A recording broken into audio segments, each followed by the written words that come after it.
Welcome back to the JCPod, partner with Stare Down Sports. I'm your host, Jaden Chandler-Parnell, and man, the madness is here. It's been a long few weeks, man, since the Super Bowl. We've had some NHL happening, college basketball, women's college basketball, NBA, all that jazz. Spring training's even starting to kick up a little, but we haven't had that playoff feeling. But finally, The Rock. No, I'm just kidding. We finally got March Madness, man. Let's go. March Madness. So pretty much what we're going to do today, we keep it very simple. We're actually going to save NFL news for the end. So assuming I don't run like 45 minutes on March Madness, we're going to talk a little bit of NFL news at the end. But NFL news is going to take a little bit of a back burner until the madness is pretty much over. Especially on Thursdays. Thursdays there will not be a lot of NFL talk. Will be a lot of college basketball talk. But yeah, we'll still talk NFL obviously because it's still the main thing I know and want to talk about. But with madness being on, we're going to mainly put that to the forefront. So today it's going to be pretty simple. I have some stuff I want to bring up about the madness, what the committee did right, wrong, some of my early leans, some of these early dogs I like. And then Thursday, the plan is hop an hour earlier on, maybe even 2 hours if I can get myself up in time, get the video out, get it recorded, and boom, send it out instantly. Because yeah, Thursday is going to be bets and picks for the madness. I can't wait, man. I'm excited. I've been doing some deep dives, been talking with my boy Rowan, been doing some other stuff. Man, I cannot wait, man. I truly cannot wait. I'm excited that it's finally here. We only got to wait 2 more days. We got some first four games today, which I'm very excited about. Sorry, I just want to make sure. I just realized, oh my God, did I spell a word wrong? I did. I forgot an E in committee. I was sitting here, I was like, man, when I was typing it out, I'm like, man, I'm not going to lie to you. That didn't feel right. I'm sitting there, like, I feel like I'm missing a letter. So now this whole intro's thrown off because apparently I can't fucking spell. Alright, let's get it. Yeah, now we're good. So yeah, like I said, NFL news will come towards the end.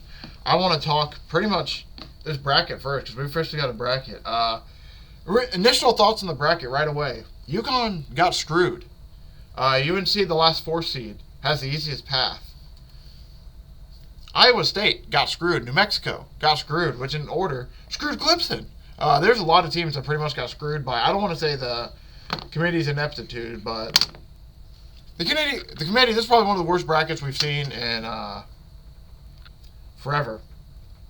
And it's not simply because of, it's not because of the teams that are in it. It's because of the way the committee built it. I mean, the committee absolutely tanked this. St. John's, I don't even want to read. I was going to read the first 4 out. Some of the teams that missed it. Some of the teams that missed it: Providence, Kansas State, South Florida, St. John's, Seton Hall, Indiana State, Virginia is on the cutting line. Is this even right? Oh my gosh. Never mind. This isn't even right. I was trying to look up. I don't think this updated at all. My fault, man. Yeah, I gotta redo that. It literally didn't even, it didn't open up the right thing. I accidentally went to bracketology, and I thought that, alright, they'll have a bracketology update. I don't gotta worry about,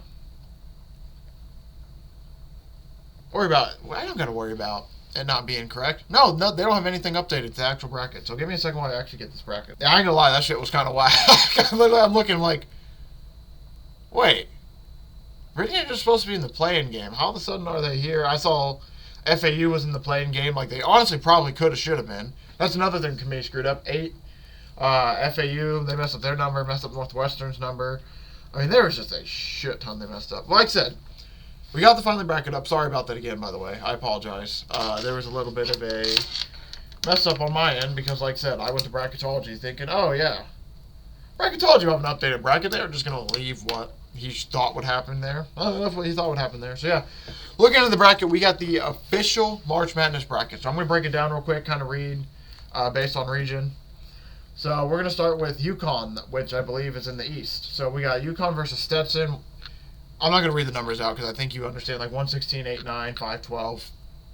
You understand? It would be helpful, I would say, to have the bracket up with you because I did not actually make it as a background because I wasn't able to get it to, I couldn't find one in time that was just one screen. They kept wanting to split it up in 2. So I will hopefully be able to Like I said, get a better. Hopefully, we can get it as a background by next week minimum. I'm gonna probably be looking over the next 2 days, but until then, probably better to have it up next to you because can't really put it up because I don't want to do hella scrolling. But yeah, UConn versus Stetson, FAU versus Northwestern, San Diego State versus UAB, Auburn versus Yale, BYU versus Duke, the Dukenees. I don't want to butcher it. I actually know how to say it, but now that I messed it up so many times, I'm going to say the wrong name on purpose. So we'll just call them the Dukes. Illinois, Morehead State, Washington versus Drake, Iowa State versus South Dakota. The East is the death region. Because holy hell. You got teams like Auburn in there. Shout out Gary Parrish. He did something last night. If you add up all the net rankings from the East region, it's 19th. Another region's like 25th. One's 40th, and another's like 30-something. And like the 20th is like 28th. So it's like way like this is like 10 points higher than I think it's based off Ken Palm too was the one they used. So it's by Ken Palm 10 points higher than the next second bracket. Which I know sounds like I just threw a bunch of numbers at you in like 20 seconds, but pretty much what I'm just trying to say is UConn kind of got screwed by the committee with how hard the road is. I mean, they had Iowa State as the 8th best team, which has pretty much made them almost a borderline 3 line. So they almost were a 3 seed when realistically they could have almost been the last number 1 seed. They probably should have been, if we're being honest, after what they did to Houston and the way they ended their season. I'm not going to get into it because a lot of shows have said it, and I'm just would be reiterating what a lot of those same shows said because simply, I agree. Committee just blew it. I mean, that's the best way to put it. The committee just absolutely blew it. They played the hypocrite game where they're like, oh, we're going to punish this team for their non-com schedule. And then all of a sudden, another team's non-conference schedule is why they're getting in because it's like, what? And they're like, no, we want the full body of work, but we're going to punish Iowa State because of their early, we want the full body of work. Like, we understand that you had an amazing conference schedule. You beat Houston by this much, but you scheduled some early games, so we're going to punish you and knock you down. Well, UNC, they tried harder to schedule. They're doing stuff like that, but then they're telling other teams that they can't get in because they're like, well, you see your non-con schedule was too easy. Like Oklahoma. Oklahoma's was way too easy. They ended up blowing by everybody. They didn't make the tournament. I'm not mad about that one, but they're sitting in Oklahoma and be like, well, your non-con was too easy, so we don't want to put you in the tournament. And then Iowa State's, well, it was a little too easy, so we're going to bump you down a little bit. But then other teams, they just kind of seem to ignore it slightly because, they're in the Big Ten or they're in the SEC. It's been really, really weird how they did this bracket. I'm not going to just go butchering it, but like I said, the East is impossible, man, because you got my fault. I'm sorry. I got a text about the bracket challenge I'm setting up. Shout out, by the way. It's going to be a fun one. Get a big old pot in there. Man, I just love this time of year, man, honestly. March Madness, it truly is a great time. It's fun. As much as fun to watch some of these kids get to live their dreams. Some of them, it's literally, you're watching kids, culmination of some kids' careers, sometimes just single seasons because they're, for example, we'll just throw out a name. Terrence Shannon, one and done, boom, in and out. I don't know if he actually has one and done. I can't remember if he played last year or not. I assume he's one and done. But it's just teams like that. You watch some kids like that versus, we'll just say, Andrew Van Ginkel. I know it's an NFL player. But Andrew Van Ginkel, who's been at Vermont for 4 years, and now finally they made the dance, and then if they end up losing, you can see the heartbreak and all that. It's like, as much as that does suck to watch these kids get their heart broken, it's the fun in sports, man. You watch one set of kids absolutely ecstatic because they just won pretty much. They want a chance to keep dancing. Then you see the other kids who are just heartbroken because their careers just ended. Now they got to go basically become adults. They spend the last 2 weeks not 2 weeks, probably 4 or 5 weeks of their school year just kind of being students, getting that fun. This is that time of year. But like I said, you got Auburn in this region, Illinois, you got Drake, who is pretty solid, San Diego State, and then UConn. Yeah, it's absolute gauntlet in the East. And if you go to the South with Houston, it's not nearly as bad. You got Houston versus Longwood, Nebraska versus Texas A&M, Wisconsin versus James Madison. I'm going to be all over James Madison in that one. I know we're wearing a lot of red, but whole lot of red. I know we're wearing red, but not a Wisconsin guy, I don't think. I don't think I'm a Wisconsin guy. Duke versus Vermont. By the way, Wisconsin screwed me over a lot betting-wise. That's the main reason. Texas Tech versus NC State. I love the NC State team. Kentucky versus Oakland. Florida will play the winner of one of the first 4 games. I'm assuming that I will talk about the first 4 games at the end because those are going to be the games that we see the next 2 nights. So I'll talk more about them in the breakdown-ish area. Florida will play the winner of, I forget which playing game, but I guess I'm assuming it's the winner of I'm assuming it's either Colorado State, Virginia, or Colorado, Boise State, and I believe it's Virginia, Colorado State. I want to believe it's them, but I'm not gonna say anything just in case I'm wrong. And then you got Marquette versus Western Kentucky. Woo, man! I'm not gonna lie, man. I'm juiced, boy. You got the dates on here: 3/21/22. Man. March 20, no, 2 days. 2 days. Oh, man. The more we think about it, the more I get excited. Next time you see, I'm just excited. Next time I'm on the show. Side note, time's been flying a lot for me lately. I don't know what it is, but it's just like, boom, I do a show. All of a sudden I'm blinking and I'm back on here again. This is going to be one of those weeks where I absolutely love it because next time we blink, man, it's going to be March Madness all day Thursday. But yeah, that's a weird way of getting the East and South region done. I've kind of just been weaving and bobbing. Kind of like a boxer, just been bobbing all around, bopping all around. Now we're going to go to the last two sides.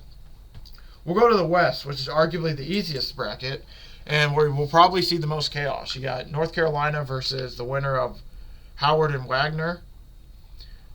I know that one for a fact. Then it's Mississippi State playing Michigan State. That's another seeding the committee kind of messed up. St. Mary's versus Grand Canyon. Alabama versus Charleston. Clemson versus New Mexico. Another butchering seed job. Baylor, Colgate. Dayton, Nevada. Arizona, Long Beach State. My initial reads is I like Baylor in this region because I think Baylor will probably beat Colgate, and then I think they'll beat New Mexico because I got New Mexico beating Clemson. Fun fact, that's one of my dogs in the first round. That probably are going to end up being favored, hilariously enough. Then you got Arizona. I would assume they move on. Arizona and Dayton. The winner of Dayton, Nevada. I could see either team potentially, especially Nevada. Nevada could maybe steal something from Arizona if that's the case, and Baylor, I think, would beat them. So I really like Baylor in this West region, so it's towards the bottom. I think they're going to be one representing the bottom of it, making it to the Elite Eight.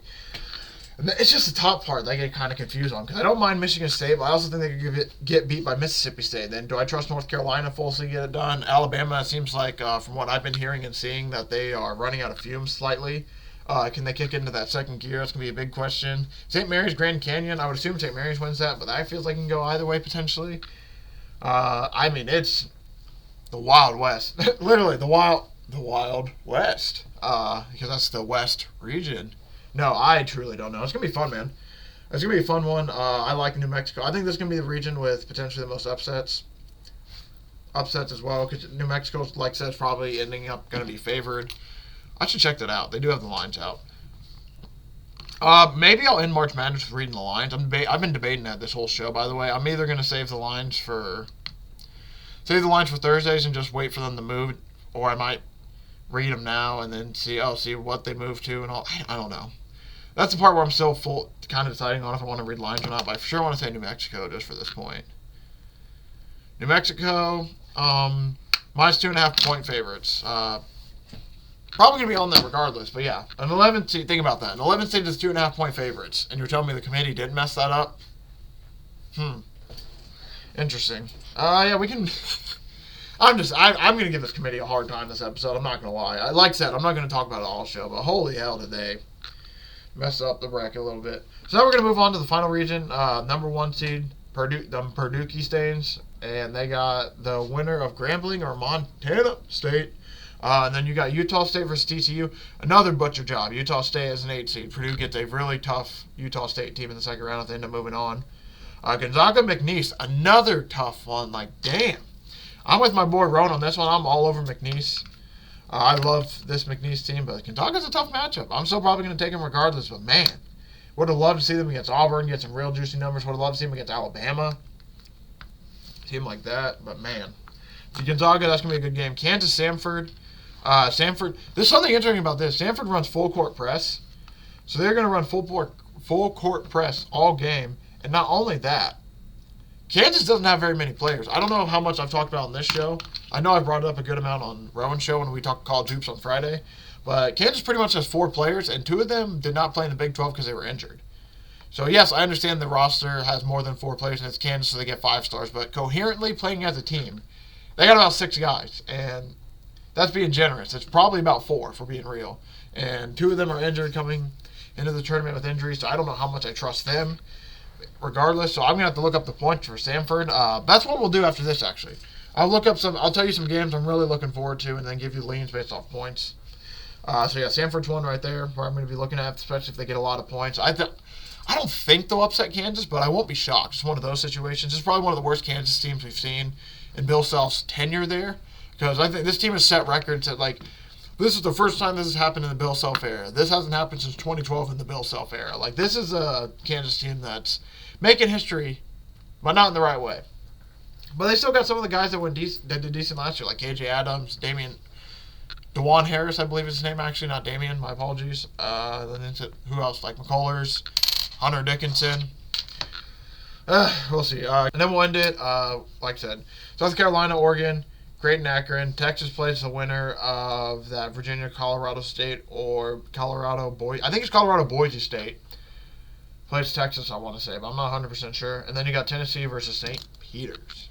So yeah, that's officially the whole bracket with me adding a little bit of dialogue in between. So like I said, we're going to start going over some of these. We're going to go over some leans because I've kind of buried the committee already. That's kind of what I wanted to do. We talked about the dance beginning.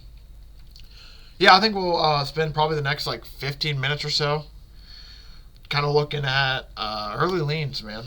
And then like I said, Thursday. So Thursday, I'm pretty much going to... I think Thursday what I'm going to do is actually, I'm actually going to pull up Bracketology. I'm going to make an official bracket. So I think Thursday, that's what I'm going to do. Thursday's show is going to be making an official bracket and then also giving you my bets and everything. So that's what the plan is. So today, like I said, we're going to finish off with some leans. So these are some teams that I'll be looking to take Thursday, but I haven't officially pulled the trigger yet, or there's some last minute stuff I'm going to do, and then Thursday we're just going to let it loose. Howard versus Wagner tonight, I truly have no clue. Howard's favored by 3.5. I got nothing there. I'm probably going to end up betting this game because of it's the end of the season, man. Might as well throw some little change on it. In the great words of Gucci Man, throw a little honey bun money on it. But yeah, moving forward, like I said, Howard, I don't know. I have truly no clue about those two. Colorado State versus Virginia, though. I'm probably going to lean Virginia. Just kidding. I'm not. I'm probably going to lean Colorado State. I thought this Virginia team shouldn't have even made the tournament. The fact that they even got the first four out is pretty good. This could have been gone to Seton Hall, could have gone to St. John's, any of those teams. Not saying that Virginia is a bad choice here, but it's an interesting one. We'll say that. So I'm probably going to lean Colorado State minus the 2.5 there. I think they'll be able to get the job done. But this should be a fun little game tipping off at 9 o'clock to finish. For these teams fighting for a 10 seed. So that's the only two games we have for tonight. And then moving on, then you'll have Wednesday. We have Grambling State versus Montana State. I have no clue, honestly, in this one either. Another 3.5 point spread. 3.5, 2.5, 3.5, 2.5. Those are the spreads. Colorado versus Boise State. I'd lean Boise State right there, but I would not be shocked Colorado won. That's one that I'm probably... I don't know. That might be a live bet spot where it's like Boise's 2.5, if they get up to like 6, 7, I might take them. Colorado State's minus 2.5, if they get the plus money, might be like, maybe sprinkle them. Probably gonna do something very similar with Colorado State, Virginia tonight, where it's like I might just lean. Sorry, not Colorado State, Virginia. Howard Wagner, where I know what the points are and just lean with the team that's getting some points before half, maybe bet by half. I don't know. I don't have these first 4 games figured out, so I'm not gonna go too heavy on them. I kind of just want to wait and see. And then, so we can mainly focus on the big old games. So like I said, now that we kind of got those out of the way, which one would I want to talk about again? I believe it's Samford, yes. Samford, they play, like I said, remember, they're playing Kansas, the full court press team. They're 8.5. I'm hoping this can get to 10. I'm hoping some squares, some marks, some goofies, whatever you want to call them. I'm hoping some people decide to slam Kansas 8.5. Because I don't lie, I think Kansas could win potentially by about 8. I don't think they will, especially because all game. Like, I'm not kidding. Apparently, they full court press all game. And Kansas does not have the players to where if they don't get a big lead early, like, it could become problematic. So I'm going to be looking for Samford in that spot. I think potentially that they might be able to do something a little bit nasty. Maybe make the game a lot closer than it should be. We talked about New Mexico being 2.5 point favorites as an 11 seed. I think this is the first time I've seen an 11 seed like favored since I remember in like recent memory. That's just me thinking like last few years. This could have been like over the history of March Madness. I'm sure it's happened, but that's as of right now. I'm just thinking it. I'm just like, man, off the top of my head, I don't think I've seen that. Another game I'm going to be interested in, NC State. They have 4.5. The reason I'm going to be interested in NC State is they got Dollar General Shaq on their team. That's obviously totally a joke, but they got DJ Burns Jr., who was a dog. They got DJ Horn as well. They actually got some decent people. Like watching this NC State team, they were fun to watch in the ACC tournament. They went all 5 days. For those of you who don't know, I believe their odds were 18-1, so 10 for 180. Was their payout to win the ACC. They had to play all 5 days. They ended up playing all 5 days. They beat everybody. They shouldn't have been here. They punched their own ticket. Now they play a Texas team. I think they're playing with house money at this point. So plus 4.5. That's going to be a team I really enjoy taking. I'm going to be looking forward to getting a pretty good number there. Now looking across some of these, so I'm just scrolling on one of these books now. Morehead State plus 11.5. That is semi-tempting. It's looking at it's like, ooh, maybe. South Carolina minus 1.5. That's probably going to be something I potentially end up on. I'm liking the way that's looking. McNeese State's already dropped the whole point to 5.5. The money line's dropped from plus 226 to plus 205. That one, I'll admit, it's a little bit frustrating. I wish I helped on McNeese State sooner. I'm probably going to hop on them probably tonight. I'll probably do it like as soon as the show's over, for being honest. That's going to be one of the first bets I do give out, McNeese State. 100% taking them, no questions about that. NC State just moved up to 5.5, and literally since we've been talking, went from plus 4.5 minus 102 to 5.5 minus 110. That's literally within 2 minutes. So I definitely that number's running in my direction. I like that a lot. We talk about Kansas Sanford. Drake Washington. Drake's 1.5 point favorites. Another lower seed favorite over the top seed. I lean Drake there. I'll probably end up on Drake.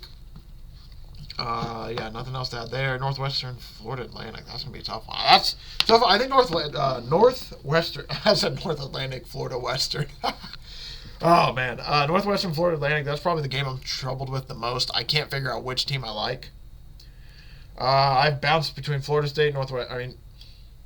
I knew it was gonna happen. Florida Atlantic, Northwestern, FAU, Northwestern. I've just been in between. I've probably switched them about 8 times in my bracket. Probably gonna be one of those things where I just, you know what, we're gonna do it now. Heads is Northwestern, tails is Florida Atlantic.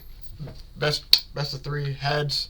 So that's what did I say? It was Northwestern. I think I did say it was Northwestern. Tails. So this is gonna come down to the series, and of course I didn't catch it. It is tails. I'm gonna get a quarter over here. That's twice now that I've used that damn dime, and it's of course the smallest coin. Smallest coin we have, of course.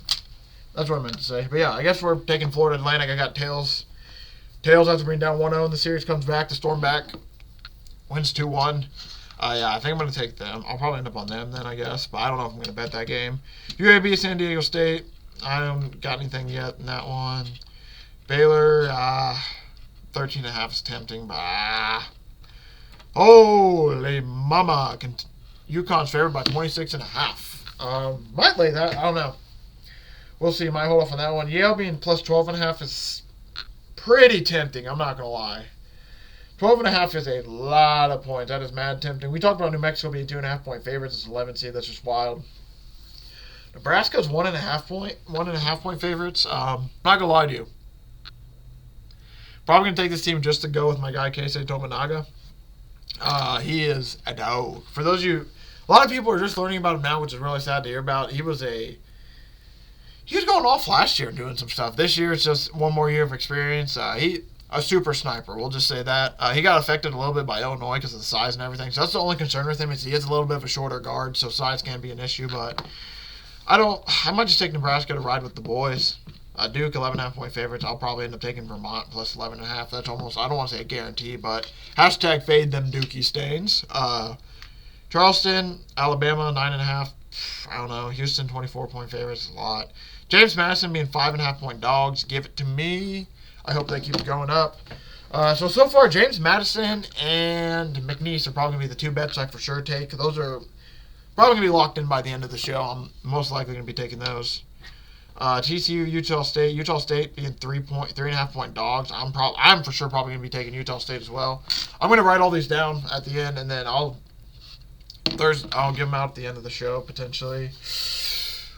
Actually, you know what? I'll save that for Thursday. I'm just gonna save all that betting and all that for Thursday. If you're watching this one and you made it this deep, You got 3 teams that you know I'm for sure probably going to be bringing up on Thursdays if you want to get an early jump. Grand Canyon being 5.5. That's another tempting lane, but we'll see. UNC is going to be favored by 22 against Howard, 25 against Wagner. That's the prediction. So that's all they got right now. They don't have the other 2 seed-ups. So yeah, that's pretty much running through the betting side of it. So yeah, I think that's probably where we're going to leave it for today. Like I said, probably go bounce to some NFL news to end it. Very excited though, man. We went over the bracket, talked about some of my leans, some teams I'm looking forward to.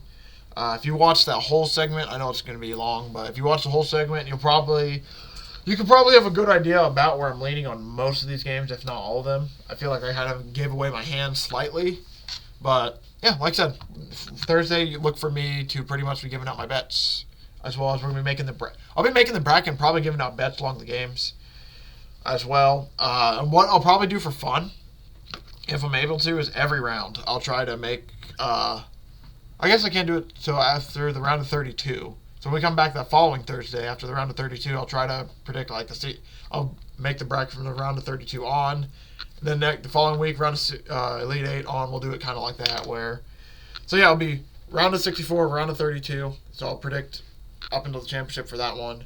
And then next week, I'll go from the Sweet 16, predict to the championship in that one. So pretty much build a bracket for every Thursday that I'm on. I'm just going to miss like one round of games because they do the Thursday, Friday, Saturday, Sunday slate. But yeah, I don't think I got really any much more I want to add. I'm juiced, man. It's time now. Thursday's going to be the day. I already got my bracket made. I'm not going to spoil who I got winning it just yet because I feel like it's going to change. Yeah, so let's end it with some NFL news real quick. Let's just end it with some NFL news real quick. First thing we're going to get into, the Texans debuted some new uniforms. They are literally Atlanta Falcons uniforms, except in Texans colors. I'm not going to lie.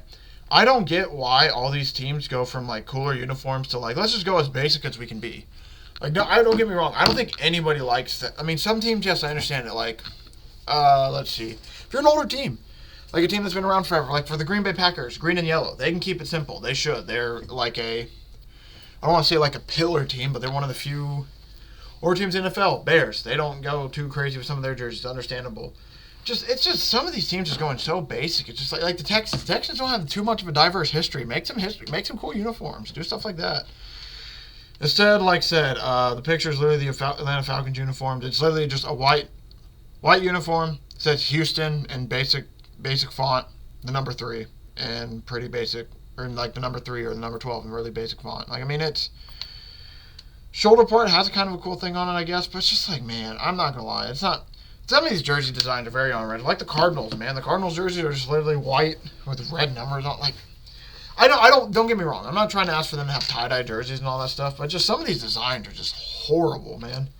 Like even the Vikings purple is pretty cool.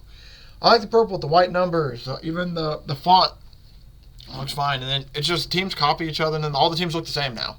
That's another thing, too. Like, because if the Houston Texans... Like, if you wear white jerseys, I should be able to tell the difference. Like, if the 49ers played the Falcons and they wore their away jerseys, you'd be able to tell the difference. Or if the home's white. I forget if the home's a white jersey or not for the NFL. I always forget that. I think it's the away one, but you get the idea. Regardless. So now if the Texans and the Atlanta Falcons play and they wore their same home or away jerseys, whatever they were, they literally look the same. I just hate how original, like, add some creativity to it, man. Make it represent Houston. Like, it's just bland. What about the jersey screams Houston? Like when you see the Packers, oh, you know they're going to have those green jerseys.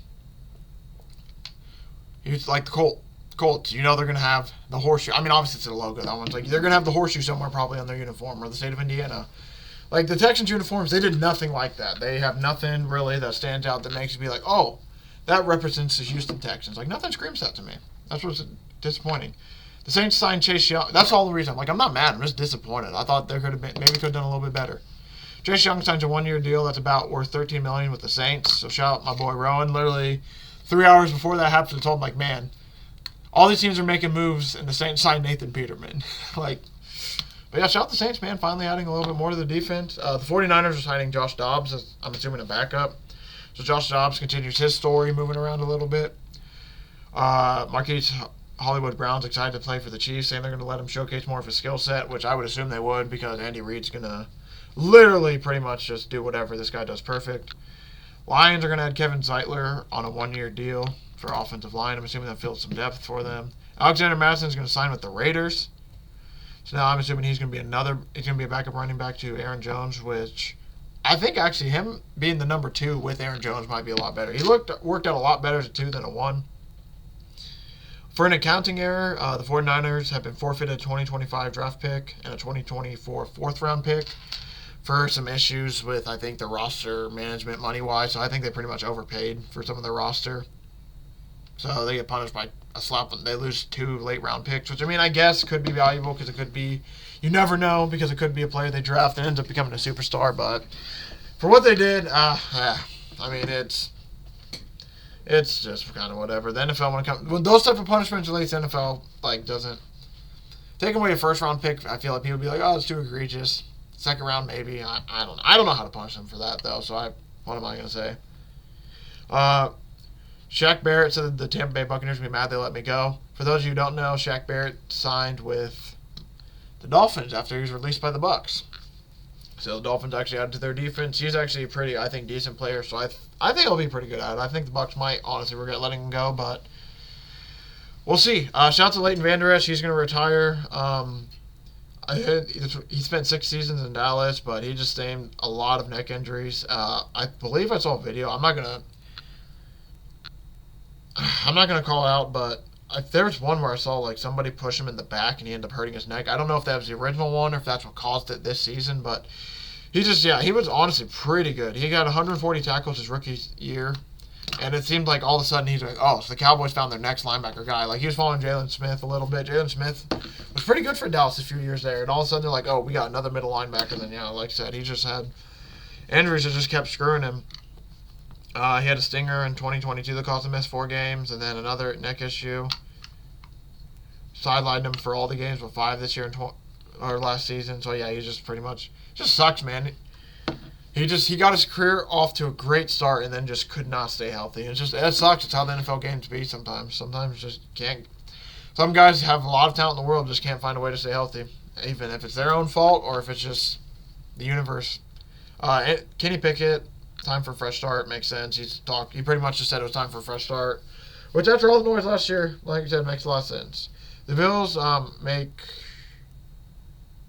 so now Tyron Johnson's the new top-paid slot corner.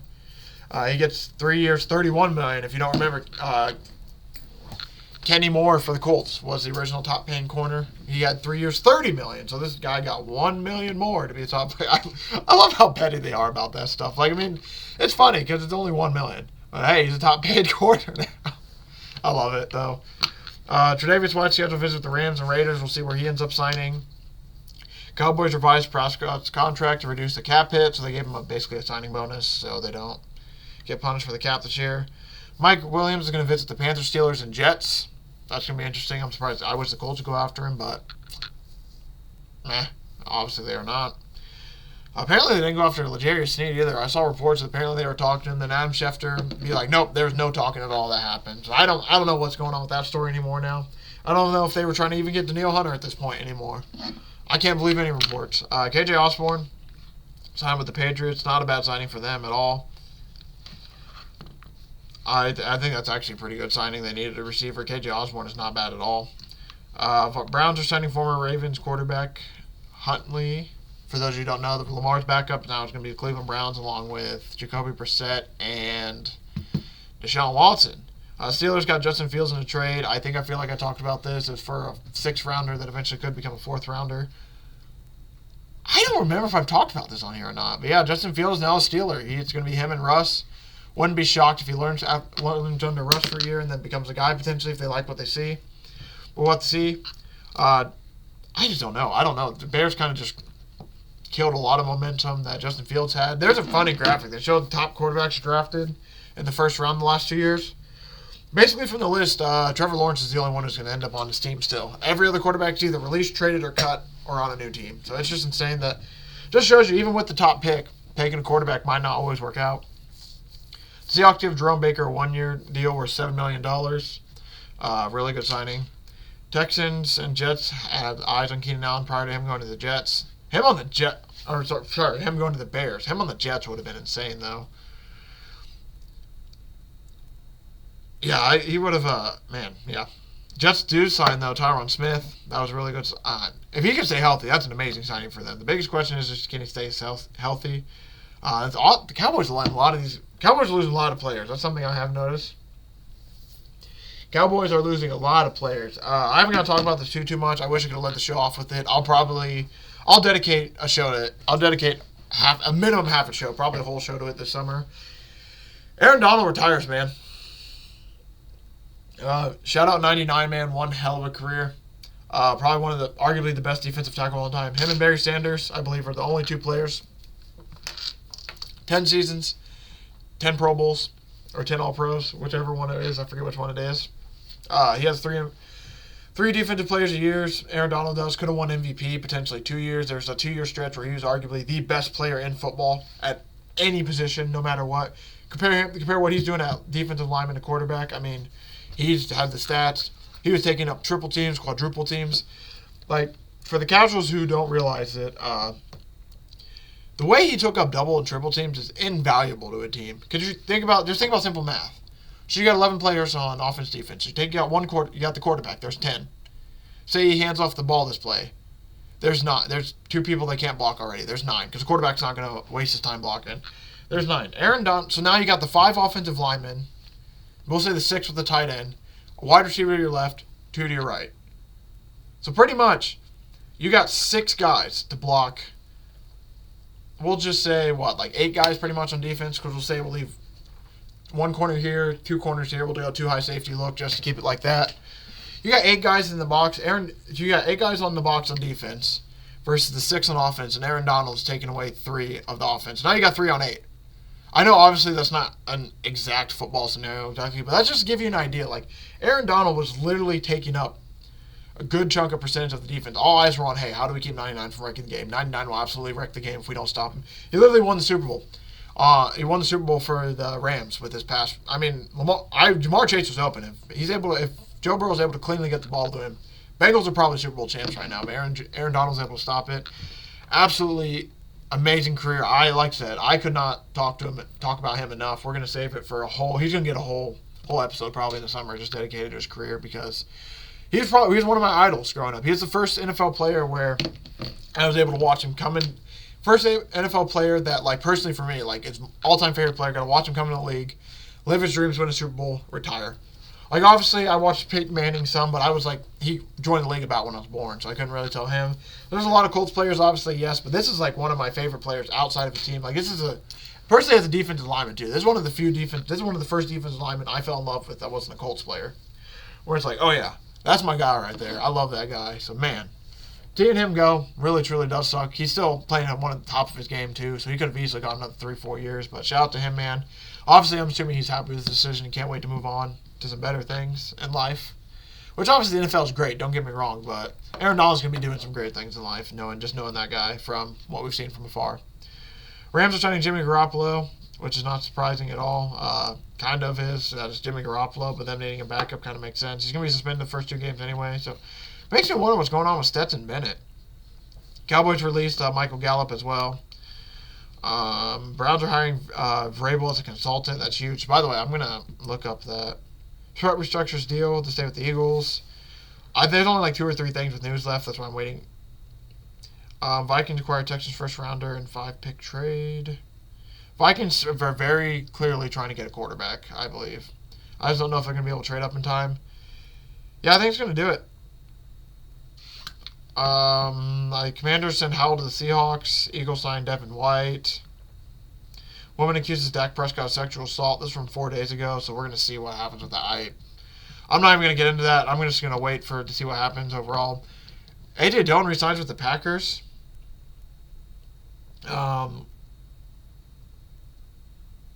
Literally the money they gave him, I can't find the deal, but I know it's enough where they could have paid Aaron Jones at least for another year, but obviously they just want to keep him. Curtis Samuel's a Buffalo Bill. 3-year, $30 million contract. Shout out to him. Texans signed Mixon to a 3-year, $27 million extension, so now the Colts got to deal with Mixon for a lot longer. Damn it. Jets put Lazard on the trade block. Eric Armstead joining the Jaguars on a 3-year deal worth $51 million. That's a really, really good ad. Eric Armstead's a stud defensive lineman. Lions signed DJ Reader to a 2-year deal. That's a stud defensive lineman. Man, I missed a lot, actually. There's still a lot to go. Dolphins are inking Kendall Fuller. Bosa revises deal to remain with Chargers. Falcons trade Desmond Ridder to the Cardinals for Rondale Moore.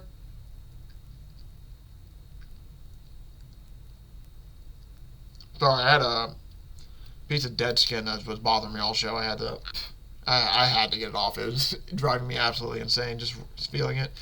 The Lions extend Campbell and Holmes through 2027. And that's probably where we'll end it right there. Because, yeah, Joe Flacco, we were talking about Joe Flacco signing with the Colts. Now we're officially caught up. Yep. Yeah, we're going to feel, I don't know what, real quick to end it though, I wonder what happened with Stetson Bennett. Because all of a sudden, like, apparently his future in LA is uncertain as of January 17th. I don't know. I just don't know what's going on with Stetson Bennett. I mean, you thought he would. Everyone thought he. I mean, even me. I thought he'd be a decent like backup, especially for the Rams. Good year to learn, especially behind whoever you got behind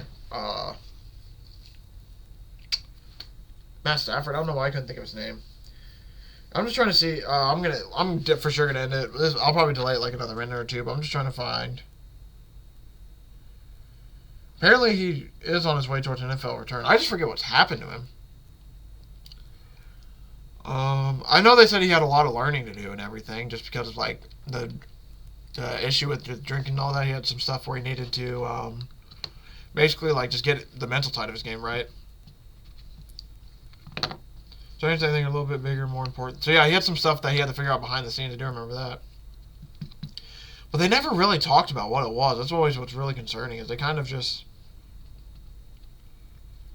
I have no idea what he's going to do, honestly. They just kept it so quiet that I kind of forgot, like, oh yeah, Stetson Bennett was there. But yeah, that's going to do it for today. I really don't got much more to add. Like I said, Thursday we're going to talk about...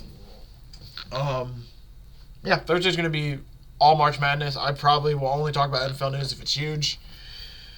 And so it's going to be just bets, building a bracket, and getting ready for the dance, man. Because, yeah, it's here, man. We got first four today. Like we said, it was Howard. I butchered it. I can't remember. It was Howard and Wagner.